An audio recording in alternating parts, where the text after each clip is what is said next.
അതേ, ഈ വഴി നേരെ പോയാൽ എങ്ങോട്ടാ എത്തുക? എന്തിനാടാ നീ നേരെ പോണത്? നമുക്ക് ഇവിടെ കണ്ണ് കളിക്കടാ. ഒന്ന് പറഞ്ഞു തരാമോ? പോണ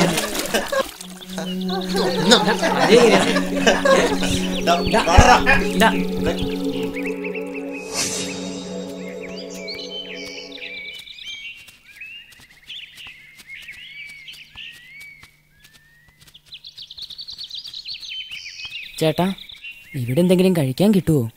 കഴിക്കാനൊന്നും ഇവിടെ കിട്ടത്തില്ല. കുടിക്കാൻ കുറച്ച് കള്ള് തരട്ടെ. എവിടുന്ന് വരുന്നിടേ?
ടീച്ചർ പോയി.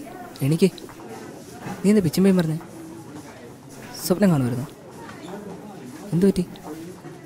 കുടിക്കാൻ കുറച്ച് വെള്ളം തന്നേ. അതെ, ടീച്ചർ വന്ന് നോക്കിയിട്ട് പോയതുപോലെ അവൻ അറിഞ്ഞില്ലടാ.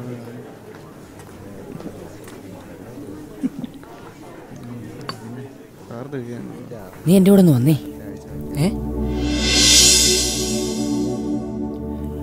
മനുഷ്യർ പോലും സ്വന്തം സഹജീവിയെ സഹായിക്കാത്ത സാഹചര്യത്തിൽ ഒരു വൃക്ഷം തനിക്ക് തുണയായി എന്ന് സ്വപ്നം കണ്ട ആ ബാലൻ അവിടെ ഒരു പുതിയ തണലിന് ജീവൻ നൽകി. ഞാൻ പറഞ്ഞ കഥ എല്ലാവർക്കും ഇഷ്ടമായോ? എന്നാൽ ഇത് കഥയല്ല, എൻ്റെ അനുഭവമാണ്. അന്ന് ഞങ്ങൾ നട്ട തൈയാണ് ഇന്നീ തണൽ വൃക്ഷമായി നമുക്ക് മുന്നിൽ നിൽക്കുന്നത്. നിങ്ങളെല്ലാവരും വീട്ടിൽ ചെന്ന് ഓരോ തൈ നടണം. അത് നിങ്ങൾക്ക് വേണ്ടിയല്ല, വരും തലമുറയ്ക്ക് വേണ്ടിയാണെന്ന് നിങ്ങൾ മനസ്സിലാക്കണം. പോയിക്കോളൂ. ഈ ഭൂമിയിൽ ജീവിക്കുന്നവരിൽ ഏറ്റവും ബുദ്ധിയും ചിന്താശക്തിയും ഉണ്ടെന്ന് അഹങ്കരിക്കുന്ന നമ്മൾ എന്തുകൊണ്ടാണ് നമ്മുടെ ആവാസ വ്യവസ്ഥ സംരക്ഷിക്കുന്ന ചുമതലയിൽ നിന്നും മാറി നിൽക്കുന്നത്?